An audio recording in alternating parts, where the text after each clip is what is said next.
Screen ಕಾಣಿಸ್ತಿದೆಯಲ್ಲ? Yes, sir. Okay. Today we will start to know Ind AS 1. Ind AS 1 deals with presentation of financial statements. ಈ financial statement end ಏಸ್ 1 ಏನು ಹೇಳುತ್ತೆ ಅನ್ನೋದು ತಿಳ್ಕೋಬೇಕು ಅಂದರೆ first ಆ end ಏಸ್ ಒಳಗಡೆ ಏನೇನು ಹೇಳಿದ್ದಾರೆ ಅನ್ನೋದನ್ನ ನೋಡೋಣ. ಟೋಟಲಿ ನಮಗೆ 35 ಹೆಡ್ಡಿಂಗ್ಸ್ ಅಲ್ಲಿ ಈ ಒಂದು ಇಂಡ್ ಎಸ್ ಅನ್ನ ಏನೇನು ಒಳಗಡೆ ಏನೇನು ಬರುತ್ತೆ ಅಂತೇಳಿ ಹೇಳಿದ್ದಾರೆ.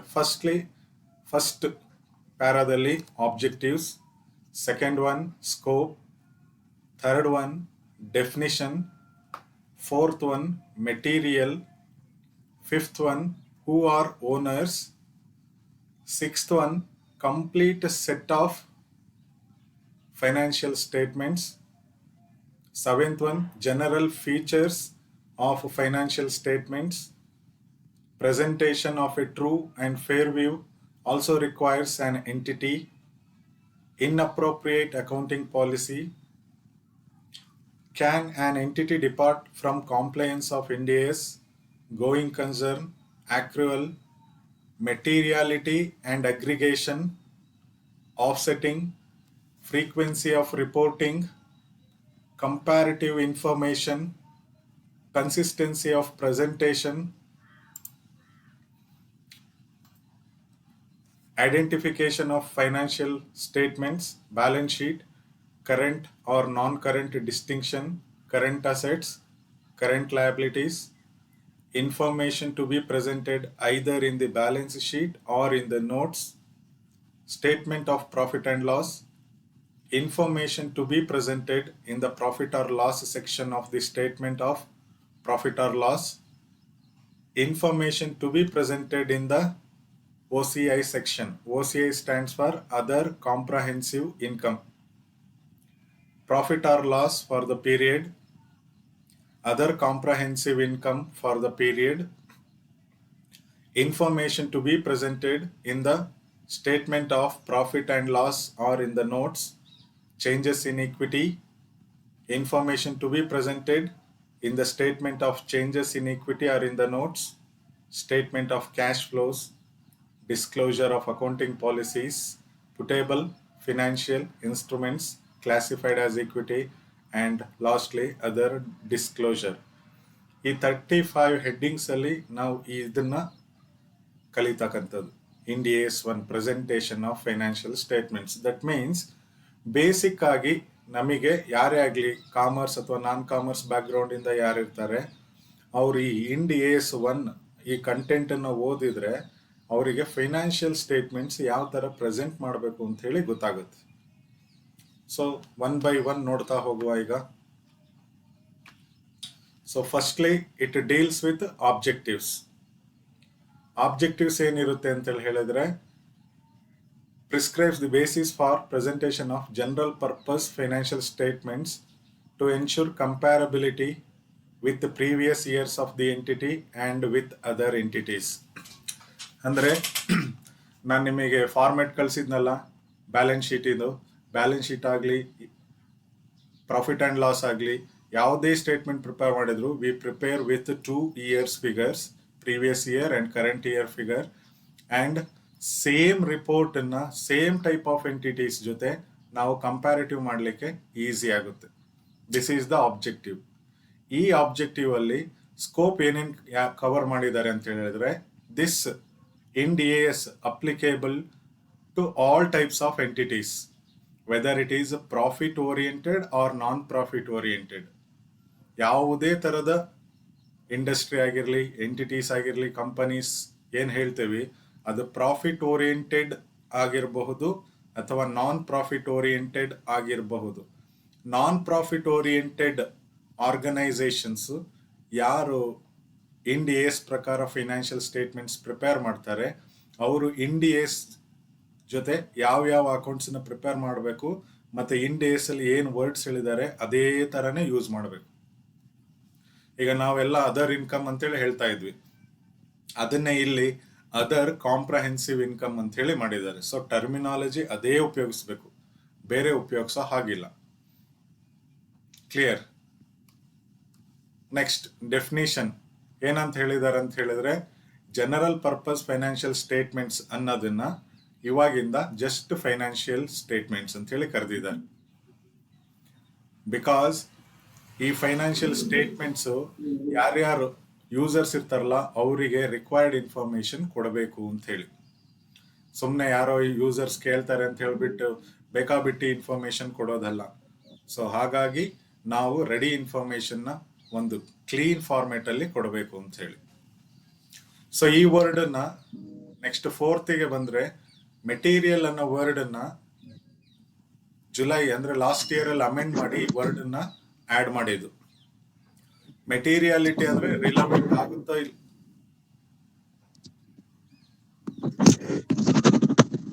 ಯಾರದು materiality depending upon the organisation whether this is relevant or not ಅನ್ನೋದನ್ನ ಫಸ್ಟ್ ತಿಳ್ಕೋಬೇಕು. ಯಾಕಂತ ಹೇಳಿದ್ರೆ ಕೆಲವೊಂದು ಸಲ ಈ ಇನ್ಫಾರ್ಮೇಶನ್ನ ಹೈಡ್ ಮಾಡ್ತಾರೆ, ಇಲ್ಲ ಒಮಿಟ್ ಆಗುತ್ತೆ ಅಂದ್ರೆ ಬಿಟ್ಟೋಗಿರುತ್ತೆ, ಏನಾಗಿರುತ್ತೆ ಅನ್ನೋದು ಗೊತ್ತಿಲ್ಲ. ಇದು ಜಸ್ಟ್ ಕಂಡು ಹಿಡಿಬೇಕು, ಅದನ್ನೇ ಇಲ್ಲಿ ಹೇಳ್ತಾ ಇರೋದು. ಈ ತರದ ಮಿಸ್ ಸ್ಟೇಟ್ಮೆಂಟ್ಸ್ ಇರ್ತವೆ, ಇವು ಕೆಲವೊಂದು ಎಕ್ಸಾಂಪಲ್ಸ್. ಮೆಟೀರಿಯಾಲಿಟಿ ಅಂತ ಹೇಳಿದ್ರೆ ನಾನು ನಿಮಗೆ ಕ್ಲಾಸಲ್ಲೂ ಸುಮಾರು ಸಲ ಹೇಳಿದ್ದೇನಲ್ವಾ. ಈಗ ರೋಡ್ ಸೈಡ್ ವ್ಯವಹಾರ ಮಾಡ್ತಕ್ಕಂಥ ವ್ಯಕ್ತಿ ಅಂದ್ರೆ ಹೋಟೆಲ್ ತಗೊಂಡ್ರೆ ಮೊಬೈಲ್ ಕ್ಯಾಂಟೀನಿಗೆ ದಿನಕ್ಕೆ 5,000 ರೂಪಾಯಿ ವ್ಯಾಪಾರ ಆಗೋದಕ್ಕೂ, ಅದೇ ನೀವು ದೊಡ್ಡ ಹೋಟೆಲ್ ತಗೊಂಡ್ರೆ ದಿನಕ್ಕೆ 5,000 ರೂಪಾಯಿ ವ್ಯಾಪಾರ ಆಗೋದಕ್ಕೂ ವ್ಯತ್ಯಾಸ ಇದೆ.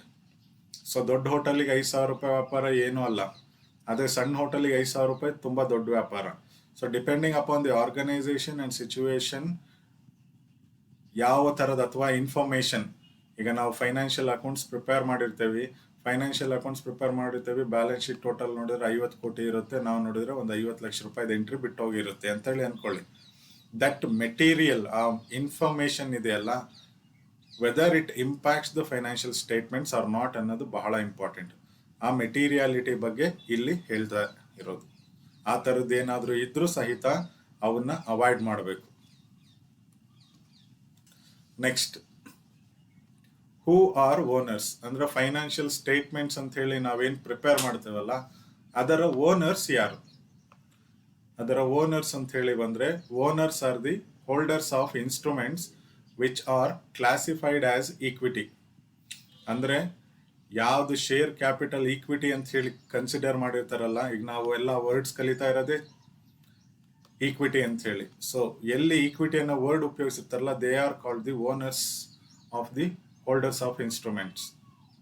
ಅದರಲ್ಲಿ ಒಂದು ಕೇಸಿಗೆ ಮಾತ್ರ ಅಪ್ಲೈ ಆಗೋದಿಲ್ಲ. It means a holder of redeemable preference share capital cannot be called as owner, as a redeemable preference share capital is a liability.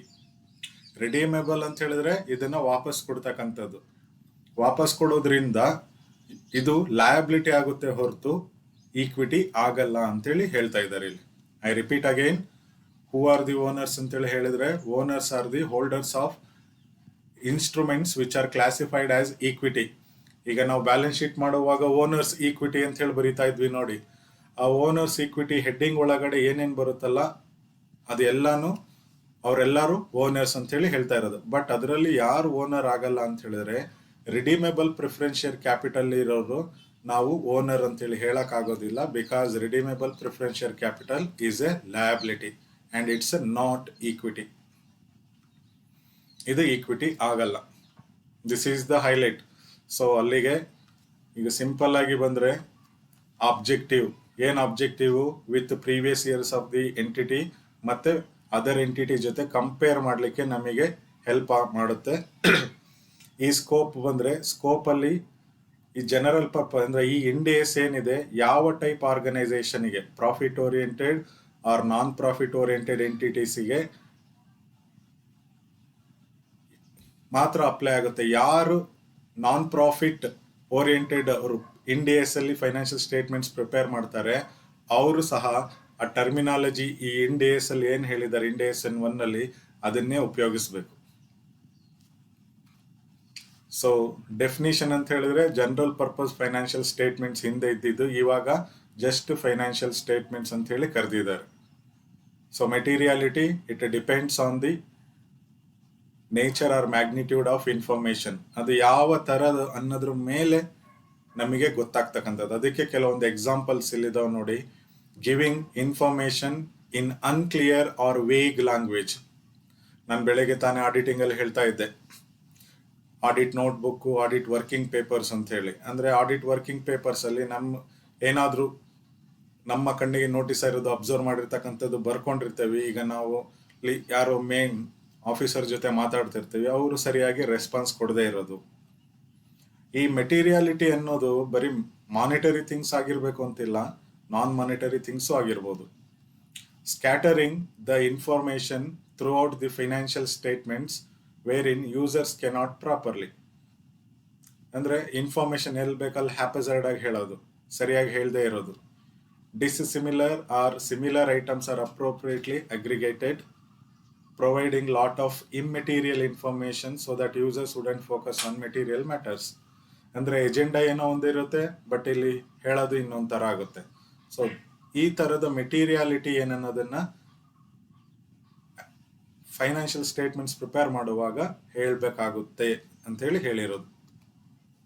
So again owners ಹೇಳಿದ್ನಲ್ಲ, ಈಕ್ವಿಟಿ ಅನ್ನೋದು ಎಲ್ಲಿ ಬರುತ್ತಲ್ಲ, ಓನರ್ಸ್ ಈಕ್ವಿಟಿ ಅಂತ ಹೇಳಿದ್ವಲ್ಲ, ಆ ಈಕ್ವಿಟಿಯಲ್ಲಿ ಬರ್ತಕ್ಕಂಥವ್ರೆಲ್ಲ ಓನರ್ಸ್ ಆಗ್ತಾರೆ. But only redeemable preference share capital ಮಾತ್ರ ಅವರು ಓನರ್ ಆಗಲ್ಲ, ಬಿಕಾಸ್ ಇಟ್ಸ್ ಎ ಲಯಬಿಲಿಟಿ. ಅವರಿಗೆ ವಾಪಸ್ ನಾವು ಕೊಡಲೇಬೇಕಾಗುತ್ತೆ. ನಾವು will move to the 6th one, complete set of financial statements. ಈ complete set of financial statements what includes ಅನ್ನಂದ್ರೆ a balance sheet as at the end of the period, a statement of profit and loss for the period, along with statement comprehensive other income. ನೋಡಿ, ಈಗ ನಾವು account ಅಂತೇಳಿ ಹೇಳ್ತಿದ್ವಲ್ಲ, profit and loss account, ಆ account ಅನ್ನೋ ವರ್ಡೇ ಇಲ್ಲ. Profit and loss for the period ಅಂದರೆ P&L statement ಅಂತೇಳಿ ಹೇಳ್ತಾ ಇದ್ದೇವೆ ನಾವು ಇವಾಗ. ಸೊ ಈ ಥರದ ವರ್ಡ್ಸ್ ಆ್ಯಂಡ್ ಟರ್ಮಿನಾಲಜೀಸ್ ಚೇಂಜ್ ಆಗಿದೆ. Along with statement comprehensive income, other comprehensive income ಅನ್ನೋದೇನಿದೆ ಅಲ್ಲ, ಅದರ್ ಇನ್ಕಮ್ ಅಂತ ಹೇಳಿ ಅದರದ್ದು ಒಂದು ಶೆಡ್ಯೂಲ್ ಪ್ರಿಪೇರ್ ಮಾಡಬೇಕು. ಇದು ನಿಮಗೆ ಇಲ್ಲಿ ಹೊಸದಾಗಿ ಬಂದಿರೋದು. Statement of changes in equity for the period, short ಫಾರ್ಮಲ್ಲಿ SOCIE, statement of changes in equity ಅಂತ ಹೇಳಿ ಹೇಳ್ತಾರೆ. Next, A statement of cash flows for the period. Cash flow statement ಎಲ್ಲಾದ್ರೂ ಕಲ್ತಿದ್ದೀರಾ? ಸೆಕೆಂಡ್ PUC ಏನಾದ್ರು ಪ್ರಾಬ್ಲಮ್ ಸಾಲ್ವ್ ಮಾಡಿದ್ದೀರಾ?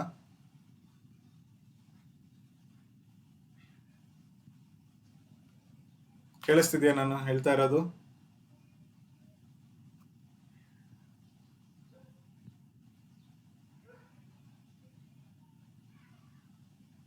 ಇದೀರಾ ಕ್ಲಾಸಲ್ಲಿ? Cash flow statement ಯಾರಾದ್ರೂ ಪ್ರಿಪೇರ್ ಮಾಡಿದ್ದೀರಾ ಅಂತ ಕೇಳ್ತಾ ಇದ್ದೇನೆ.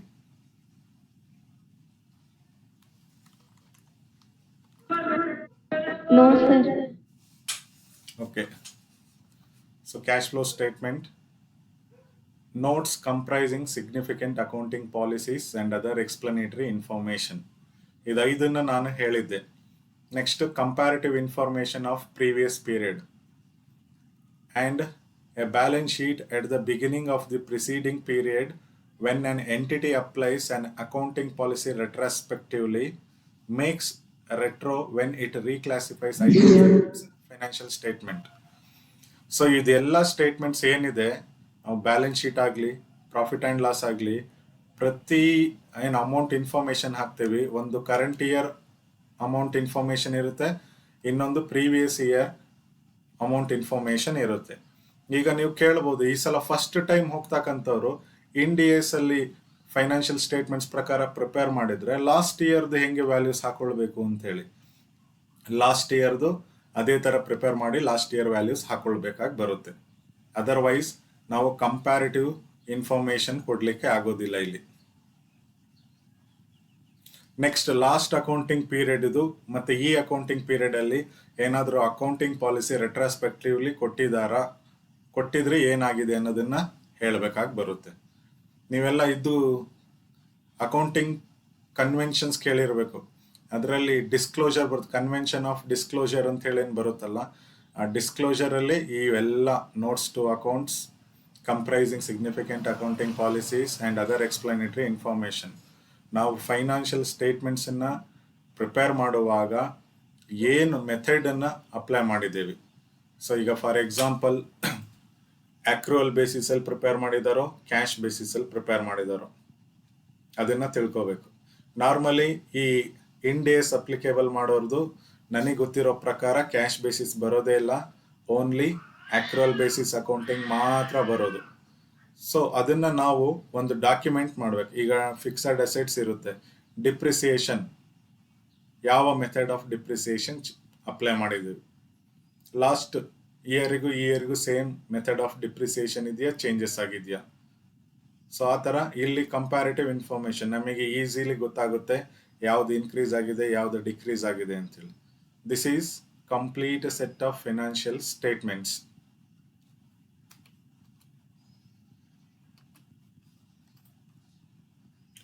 Next, general features of financial statements.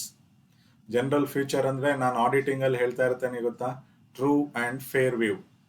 Financial statements shall present a true and fair view of the financial position and financial performance and cash flow of an entity.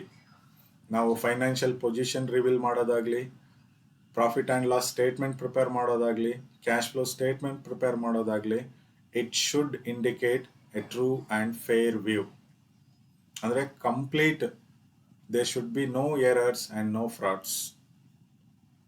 So how to achieve true and fair presentation ಅಂಥೇಳಿ ಅದಕ್ಕೆ guidelines ಕೊಟ್ಟಿದ್ದಾರೆ. The entity should present faithful representation of the effects of transaction, other events and conditions as per definitions and recognition criteria for assets, liabilities, income and expenses set out in the framework. ಅಂತ ಹೇಳಿದ್ರೆ ಏನು, ಈಗ ನಾವು classification ಮಾಡಿರ್ತೇವಲ್ವ, assets, liabilities, income and expense. So ಅದ್ರ ಪ್ರಕಾರನೇ ಮಾಡಿರಬೇಕು. Assets ಅಂತ ಹೇಳಿದ್ರೆ ಈಗ ಫಾರ್ ಎಕ್ಸಾಂಪಲ್ ನಮ್ಮ ಹತ್ರ ಯಾವುದೋ ಒಂದು ಸ್ಟಾಕು 4-5 ವರ್ಷದಿಂದ ಇದೆ ನಮ್ಮ ಹತ್ರ, ಈಗ ಎಕ್ಸಾಂಪಲ್ ಅಂದ್ಕೊಳ್ಳಿ, ಅದು ಅಸೆಟ್ ಯೂಸ್ ಆಗ್ತಾ ಇಲ್ಲ, ಬಟ್ ಆ ಅಸೆಟ್, ಆ ಸ್ಟಾಕ್ ಏನಿದೆ ನಮ್ಮ ಹತ್ರ 4-5 ವರ್ಷದಿಂದ ಇದೆ. ಅದನ್ನು ಈಗ 4-5 ವರ್ಷದಿಂದ ಇರೋ ಅಸೆಟನ್ನು ನೀವು ಫಿಕ್ಸಡ್ ಅಸೆಟ್ಸ್ ಅಂತ ಹೇಳಿ ತಗೊಳ್ತೀವಿ, ಅಂದರೆ ಲಾಂಗ್ ಟರ್ಮ್ ಅಸೆಟ್ಸ್ ಆಗಿ ತಗೊಳ್ತಿರೋ ಅಥವಾ ಕರೆಂಟ್ ಅಸೆಟ್ಸ್ ಅಲ್ಲಿ ತಗೊಳ್ತಿರೋ, ಒಂದು ಡೌಟ್ ಬರುತ್ತೆ.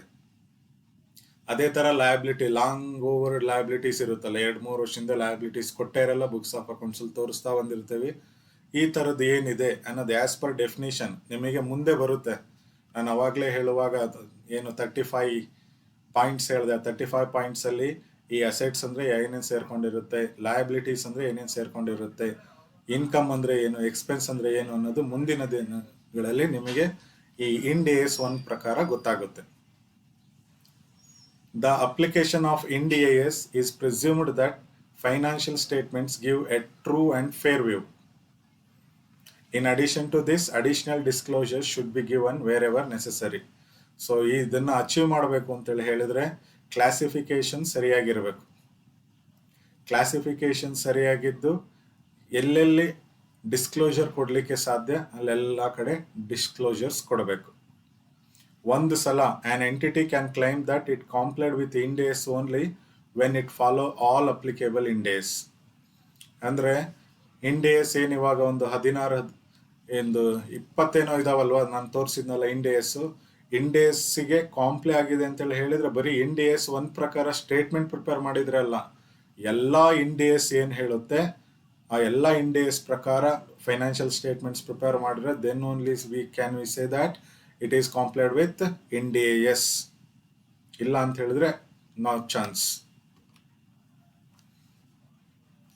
Next 8th point, presentation of a true and fair view also requires an entity. To select and apply accounting policies as per Ind AS 8, Ind AS sets out hierarchy authoritative guidance that management considers in the absence of Ind AS that specifically applies to an item. So accounting policies ಬಗ್ಗೆ ಆ end ಏಸ್ ಏನಿದೆ ಅದು ನಮಗೆ ಹೇಳುತ್ತೆ. ಅದು ನೋಡೋಣ, end ಏಸ್ ಬರುತ್ತಲ್ಲ ಅವಾಗ ಕಲಿಬೋದು. To present information including accounting policies in a manner that provides reliable, relevant, comparable and understandable information. ನಾವೇನು ಡಿಸ್ಕ್ಲೋಜರ್ ಕೊಡ್ತೇವೆ ಅಕೌಂಟಿಂಗ್ ಪಾಲಿಸೀಸ್ ವೆರಿ ಕ್ಲಿಯರ್ ಆಗಿ ಇರಬೇಕು ಅಂತೇಳಿ ಹೇಳ್ತಾ ಇದ್ದಾರೆ. To provide additional disclosures when compliance with the specific requirement in Ind AS is insufficient to enable users to understand the impact on the entity's financial position and performance. ಅಂತ ಹೇಳಿದ್ರೆ ಡಿಸ್ಕ್ಲೋಜರ್ಸ್ ನಮಗೆ ಸರಿಯಾಗಿರಬೇಕು. ಯಾವಾಗ ಡಿಸ್ಕ್ಲೋಜರ್ಸ್ ಸರಿ ಇರಲ್ಲ ಅದರ ಇಂಪ್ಯಾಕ್ಟ್ ಏನಾಗುತ್ತೆ ಅನ್ನೋದು ಫೈನಾನ್ಷಿಯಲ್ ಪೊಸಿಷನ್ ಮೇಲೆ ಗೊತ್ತಾಗಬೇಕು. ಸೊ ಈ ಥರದ್ದೆಲ್ಲ ಅಡಿಷನಲ್ ಡಿಸ್ಕ್ಲೋಜರ್ಸ್ ಇರಬೇಕು. ಇದಿಷ್ಟರಲ್ಲಿ ನಿಮಗೇನಾದರೂ ಡೌಟ್ಸ್ಗಳು ಇದ್ದರೆ ಕೇಳಿ. ಆಬ್ಜೆಕ್ಟಿವ್, ಸ್ಕೋಪ್, ಮತ್ತು definition, material, owners, complete set of financial statements, general features of financial statements, presentation, ಇದಿಷ್ಟರಲ್ಲಿ ನಿಮಗೆ ಏನು ಡೌಟ್ಸ್ ಇದೆ. ಇದಕ್ಕೆ ನಾನು ರೆಫರ್ ಮಾಡಿರ್ತಕ್ಕಂಥ book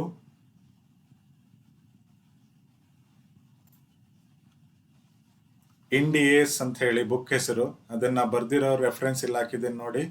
author name is CA Ravikanth Miriyala ಅಂತ ಹೇಳಿ ರೆಫರೆನ್ಸ್ ಬುಕ್. ಸೊ ಇಲ್ಲಿ ನಾನು out of 35 points I just discussed only 8 points. ನಿಮಗೇನಾದರೂ ಡೌಟ್ಸ್ಗಳಿದ್ರೆ ಕೇಳಿ. ಸೊ ನಮಗೆ ಈ ಇಂಡ್ AS 1 ಪೂರ್ತಿ ಗೊತ್ತಾಗಬೇಕಂದ್ರೆ ನಮಗೆ ಇದರಲ್ಲಿ ಯಾವ ಹೆಡ್ಡಿಂಗಲ್ಲಿ ಏನೇನು ಹೇಳಿದ್ದಾರೆ ಅನ್ನೋದು ಕಂಪ್ಲೀಟಾಗಿ ಗೊತ್ತಾಗಬೇಕು. ಈಗ ಫಾರ್ ಎಕ್ಸಾಂಪಲ್ ಇಲ್ಲಿ ಪಾಯಿಂಟ್ ನಂಬರ್ 11 ನೋಡಿ, ಗೋಯಿಂಗ್ ಕನ್ಸರ್ನ್ ಅಂತ ಹೇಳಿದೆ. ಯಾರಾದರೂ ಹೇಳ್ತೀರಾ ಗೋಯಿಂಗ್ ಕನ್ಸರ್ನ್ ಅಂದರೆ ಏನು ಅಂತ ಹೇಳಿ? ನನ್ನ ಕ್ಲಾಸಲ್ಲಿ ಸುಮಾರು ಸಲ ಡಿಸ್ಕಸ್ ಮಾಡಿದ್ದೀನಿ.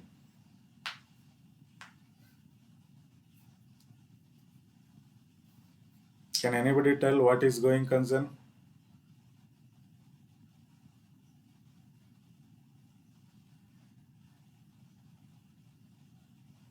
ಸೊ ನಾವು ಇಂಡ್ AS ಪ್ರಕಾರ ಏನು ಫೈನಾನ್ಷಿಯಲ್ ಸ್ಟೇಟ್ಮೆಂಟ್ಸ್ ಪ್ರಿಪೇರ್ ಮಾಡ್ತೀವಿ, ಅದು ಈ ಸ್ಟೇಟ್ಮೆಂಟ್ಸಲ್ಲಿ ನಾವು 2 ವರ್ಷದ ಇನ್ಫಾರ್ಮೇಷನ್ನ ಎಕ್ಸ್ಪ್ರೆಸ್ ಮಾಡಿರ್ತೀವಿ. ಅಂದರೆ ಅಮೌಂಟ್ ಕಾಲಮನ್ನು 2 ವರ್ಷದ ಹಾಕೊಂಡಿರ್ತೇವೆ. ಒಂದು ಕರೆಂಟ್ ಫೈನಾನ್ಷಿಯಲ್ ಇಯರ್, ಇನ್ನೊಂದು ಪ್ರೀವಿಯಸ್ ಫೈನಾನ್ಷಿಯಲ್ ಇಯರ್.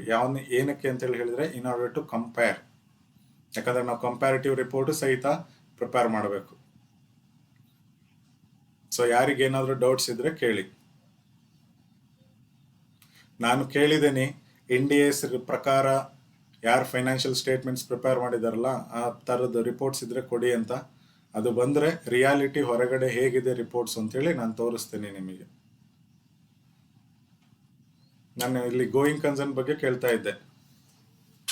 ಯಾರು ಹೇಳ್ತೀರಾ ಗೋಯಿಂಗ್ ಕನ್ಸರ್ನ್? ನಾನು ಅವಾಗಲೇ ಹೇಳ್ತಾ ಇದ್ನಲ್ಲ, ಬೆಳಗ್ಗೆನೂ ಹೇಳ್ತಾ ಇದ್ದೆ, ಅಕ್ರೂವಲ್ ಬೇಸಿಸ್ ಗೋಯಿಂಗ್ ಕನ್ಸರ್ನ್ ಅಂತೇಳಿ. ಗೋಯಿಂಗ್ ಕನ್ಸರ್ನ್ ಅಂದರೆ ಏನು, ಯಾರಾದರೂ ಹೇಳ್ತೀರಾ?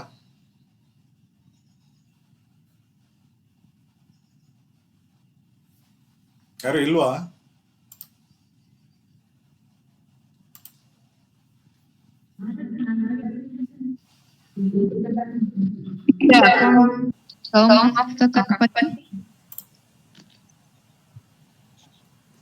ಕೇಳಿಸ್ಲಿಲ್ಲಪ್ಪ ಸರಿಯಾಗಿ. Accounting term of company. Accounting term of ಕಂಪನಿನಾ?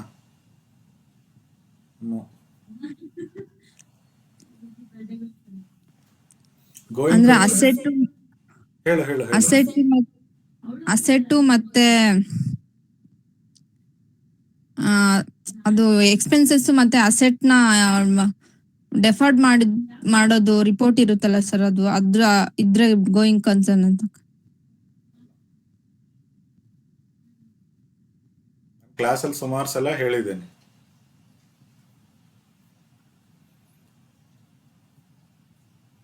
ಬೇರೆ ಅಕೌಂಟ್ಸ್ ಓದಿರೋರು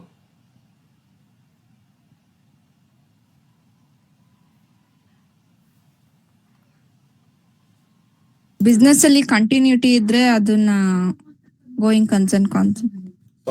ಸ್ವಲ್ಪ ಟ್ಯೂನ್ ಆಗ್ಬೇಕು ಆನ್ಸರು. ಕಂಟಿನ್ಯೂಟಿ ಅಂತ ಏನೋ ಹೇಳ್ತಾ ಇದೆಯಾ, ಸ್ವಲ್ಪ ಟ್ಯೂನ್ ಆಗ್ಬೇಕು.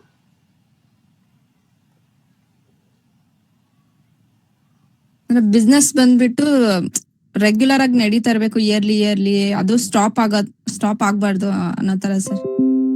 ಎಕ್ಸಾಕ್ಟ್ಲಿ. ಯಾವುದೇ ಕಾರಣಕ್ಕೂ ಬಿಸ್ನೆಸ್ ಕಂಟಿನ್ಯೂಷನ್ ಇರಬೇಕು, ಬಂದ್ ಆಗ್ಬಾರ್ದು. ಯಾವಾಗ ಕಂಪನಿ ಶಟ್ ಡೌನ್ ಪೊಸಿಷನ್ಗೆ ಅಥವಾ ಕ್ಲೋಸರ್ ಕಂಡೀಷನ್ಗೆ ಹೋಗುತ್ತೆ ಅವಾಗ ಗೋಯಿಂಗ್ ಕನ್ಸರ್ನ್ ಕಾನ್ಸೆಪ್ಟ್ ಅಪ್ಲೈ ಆಗಲ್ಲ.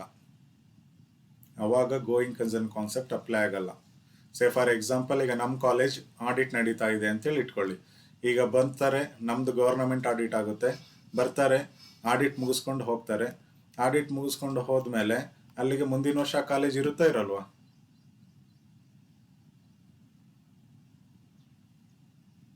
ಇಲ್ಲ ನೀವೇ ಒಂದು ಬಿಸ್ನೆಸ್ ಫರ್ಮಿಗೆ ಹೋಗ್ತೀರಾ, say for example life line ಕಂಪನಿಗೆ ನೀವೇ ಆಡಿಟರ್ ಆಗಿ ಹೋಗ್ತೀರಾ. ಅಲ್ಲಿ ಹೋಗ್ತೀರಾ, ಫೈನಾನ್ಷಿಯಲ್ ಸ್ಟೇಟ್ಮೆಂಟ್ಸ್ ರಿವ್ಯೂ ಮಾಡ್ತೀರಾ. ರಿವ್ಯೂ ಮಾಡಿದಾಗ ಕಂಪನಿಯ ಫೈನಾನ್ಷಿಯಲ್ ಕಂಡೀಷನ್ ಹೇಗಿದೆ ಅನ್ನೋದು ಆಸ್ ಅನ್ ಆಡಿಟರಿ ಭಾಳ ಈಸಿಯಾಗಿ ಗೊತ್ತಾಗುತ್ತೆ. ಸೊ ಮುಂದಿನ ವರ್ಷನೂ ಆ ಕಂಪನಿ ಜೀವಂತವಾಗಿ ಇರುತ್ತಾ ಅನ್ನೋದು ಹೇಗೆ ಗೊತ್ತಾಗುತ್ತೆ?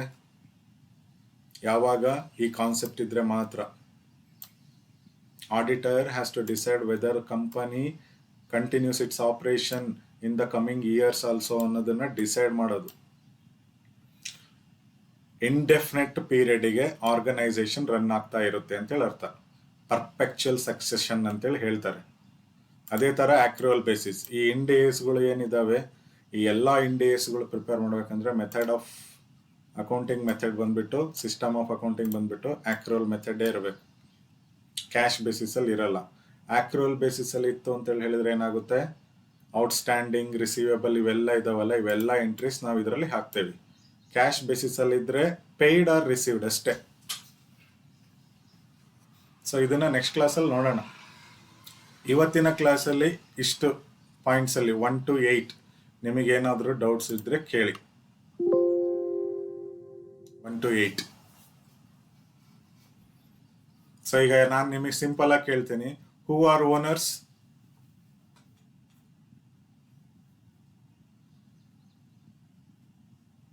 ಯಾರನ್ನ ನಾವು ಓನರ್ಸ್ ಅಂತ ಹೇಳ್ತೀವಿ?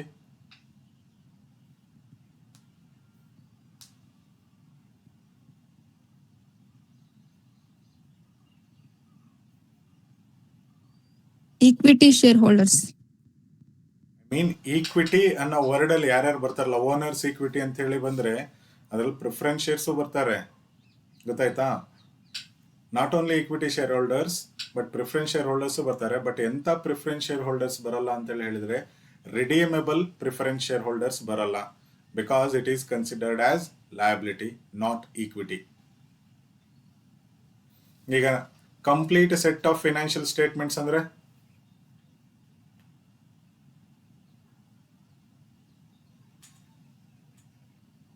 Complete set of financial statements ಅಂದ್ರೆ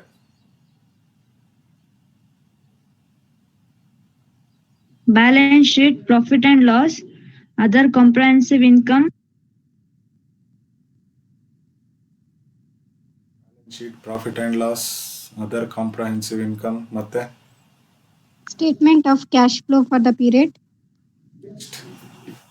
statement of changes in equity for the period, SOCIE. Next 4 ಆಯ್ತು. Notes comprising significant account policies, other complementary information. Disclosure, notes to accounts, Comparative information of previous period. comparison previous period. Next. Okay. So in days ಏನು ಇದಾದ ಮೇಲೆ ನಿಮಗೆ ಲಾಸ್ಟಿಗೆ ನಾನು summary ಮಾಡಿ, ಇದಿಷ್ಟು 35 points ಆದಮೇಲೆ ನಾನು ಸಮ್ಮರಿ ಮಾಡಿ ನಿಮಗೆ PPT ಕೊಡ್ತೀನಿ, ಅದನ್ನ ನೀವು ನೋಟ್ಸಿಗೆ ಬರ್ಕೊಳ್ಳಿ. ಇದು ಬೇಡ. ಕ್ಲಿಯರ್? ಇದೇನು ಇನ್ನೊಂದು 2 ಕ್ಲಾಸಲ್ಲಿ ಇದು ಮುಗಿಯುತ್ತೆ. ಜಸ್ಟ್ ಹೆಡ್ಡಿಂಗ್ ವೈಸ್ ಏನು ಬರುತ್ತೆ ಅನ್ನೋದು ನಿಮಗೆ ನೋಡ್ಬೇಕು. ಈಗ ಇಲ್ಲಿ ನೀವು ನೋಡಿದ್ರೆ ಇವೆಲ್ಲ ವರ್ಡ್ಸ್ಗಳು ನಿಮಗೆ ಗೊತ್ತು. ಬ್ಯಾಲೆನ್ಸ್ ಶೀಟ್ ಅಂದರೆ ಗೊತ್ತು, ನಾನ್ ಕರೆಂಟ್, ಕರೆಂಟ್ ಡಿಸ್ಟಿಂಕ್ಷನ್ ಗೊತ್ತು, ಕರೆಂಟ್ ಅಸೆಟ್ಸ್ ಗೊತ್ತು, ಕರೆಂಟ್ ಲಯಬಿಲಿಟೀಸ್ ಗೊತ್ತು. ಬಟ್ ಈ ಇಂಡಿಯಸ್ ಏನು ಹೇಳ್ತಾ ಇದೆ ಅನ್ನೋದು ಒಂದು ಸುಮ್ಮನೆ ಒಂಥರ ಗ್ಲಾನ್ಸ್ ಥರ ನೋಡಿಕೊಂಡು ನೆಕ್ಸ್ಟ್ ಕಂಪ್ಲೀಟ್ ಸಮ್ಮರಿ ನೋಡೋಣ ಅಂತ. So this is about today's class Ind AS 1. ನಿಮಗೇನಾದರೂ ಕೇಳಬೇಕನ್ಸಿದ್ರೆ ಕೇಳಿ, otherwise I conclude my class. Left ಆಗ್ಬೋದು.